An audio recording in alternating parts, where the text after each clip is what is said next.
क्या यूपी में लौटने वाला है मुस्लिम वोट बैंक का दौर? क्या उत्तर प्रदेश की सियासत में एक दशक बाद फिर वही हलचल है? क्या वोटों की गिनती में मुसलमान वोटरों का गणित फिर सबसे अहम होने जा रहा है? क्यों आखिर सभी राजनीतिक दलों का फोकस इस वक्त मुस्लिम वोट बैंक पर है? नरसिम्हा राव की सरकार में रेल मंत्री रहे के जाफर शरीफ ने एक जमाने में कहा था कि मुसलमानों को मंडी के माल की तरह लिया जाता है। मुसलमान के वोट के बारे में ऐसा माना जाता है और हल्के ढंग से आमतौर पर यह भी कहा जाता है कि ये टेक्निकल वोटिंग करते हैं, मतलब एक तरफा चले जाते हैं और इनके वोट के लिए बड़ी उठापटक होती दिखाई भी दी है। ये अपने आप में निर्णायक भूमिका में है। इसका बड़ा कारण ये है कि यूपी की आबादी में करीब 20% हिस्सा मुसलमानों का ही है। यही वजह थी कि यूपी में बीजेपी सरकार आने से पहले तक मुस्लिम वोट बैंक का महत्व होता था। मुस्लिमों का वोट सरकार बनाने और गिराने तक की ताकत रखता था। लेकिन 2014 लोकसभा और 2017 यूपी विधानसभा चुनाव के बाद वोटिंग पैटर्न पूरी तरह से चेंज हो गया। 2014 में पहली बार ये लगा कि मुसलमान मंडी का माल नहीं है और ना ही उसको कोई लेने वाला है। यूपी के 4 करोड़ मुसलमान एक सांसद भी संसद को नहीं दे सके। मोदी की बाढ़ में केवल मुसलमानों के नेताओं की राजनीति ही नहीं, सारी जमी जमाई थ्योरी भी बह गई। 2014 के आम चुनाव से यूपी के लिए 2 नतीजे निकले। पहला, मुसलमान एक तरफा थोक वोट बैंक नहीं है। दूसरा, वो भी उतना ही बटा हुआ है जितना यूपी का कोई वोटर समूह। 2011 की जनगणना के मुताबिक यूपी में 4 करोड़ मुसलमान हैं, तो देश भर में 18 करोड़ यानी 14%। मगर 2014 में सबसे कम सिर्फ 22 मुसलमान लोकसभा पहुंचे। संसद में उनकी मौजूदगी आबादी के अनुपात में महज 4% ही है। नेता मानते हैं कि लोकसभा के 2018 निर्वाचन क्षेत्रों में मुसलमानों की वोट में हिस्सेदारी 10% से ज्यादा है। वहीं 2017 के यूपी विधानसभा चुनाव में भी सत्ता परिवर्तन होने के बाद से चुनाव जातीय समीकरणों के आधार पर न होकर 2 समुदायों में होने लगे। इसकी वजह से कभी सत्ता बनाने की हैसियत रखने वाला मुसलमान आज हाशिए पर है। लेकिन अब चर्चाएं हैं कि 10 साल बाद फिर से मुसलमानों का वो दौर लौटने जा रहा है। ऐसी चर्चाएं क्यों है? चलिए पहले इसे समझने की कोशिश करते हैं।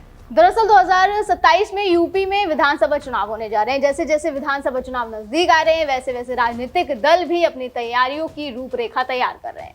2017 के बाद से चुनाव दर चुनाव हाशिए पर गया मुसलमान एक बार फिर से राजनीतिक दलों के एजेंडे में आ गया। इसका एक ताजा उदाहरण बसपा सुप्रीमो मायावती की बैठक में देखने को मिला। मायावती ने न केवल मुस्लिम नेताओं के साथ बैठक की, बल्कि उनसे समर्थन की मांग भी करी। वहीं सपा और कांग्रेस भी मुसलमानों को साधने में जुटे हैं। इसके अलावा बीजेपी फिलहाल इसमें पीछे नहीं चल रही। बीजेपी पसमानदा मुसलमानों से जुड़े कार्यक्रम कराकर मुस्लिम वोट बैंक में सेंधमारी की कोशिश में जुटी हुई है। इसके अलावा बीजेपी की तरफ से अल्पसंख्यक मोर्चे की टीम भी तैनात की गई है। ये टीम ऐसी 100 सीटों पर तैनात की गई जहां मुस्लिम वोट बैंक निर्णायक भूमिका में है। लिहाजा इन चुनौतीपूर्ण सीटों पर महामंत्री संगठन धर्मपाल और बीजेपी प्रदेश अध्यक्ष भूपेंद्र चौधरी ने भी दौरे शुरू कर दिए।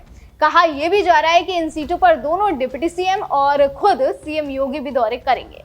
2024 के लोकसभा चुनाव के बाद बीजेपी एक्टिव मोड में काम करेगी। लिहाजा इससे सपा मुखिया अखिलेश यादव की भी टेंशन बढ़ने वाली है। इसके अलावा बसपा भी इसकी कवायद शुरू कर चुकी है। 2027 के लिए मायावती ने भी नई रणनीति तैयार की है।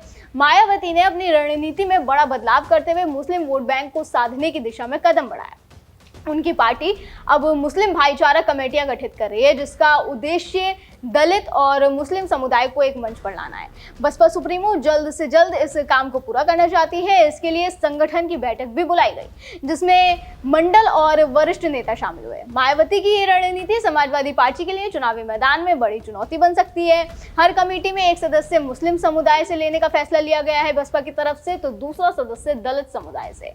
और अगर बसपा की ये रणनीति कामयाब हो जाती है तो न सिर्फ मुस्लिम वोट बैंक बल्कि सपा के पूरे पीढ़िए में सेंध लग सकती है। यही नहीं, कांग्रेस और सपा द्वारा तो मुस्लिम वोट बैंक को साधने के लिए हर बार प्रयास किए ही जाते हैं। सपा को मुस्लिम वोटों का बड़ा हिस्सा मिलता रहा है और कांग्रेस का भी यही हाल है। हालांकि कहा जा रहा है कि मुसलमानों को अगर ज्यादा महत्व दिया जाता है तो उसका लाभ बीजेपी को मिल जाएगा।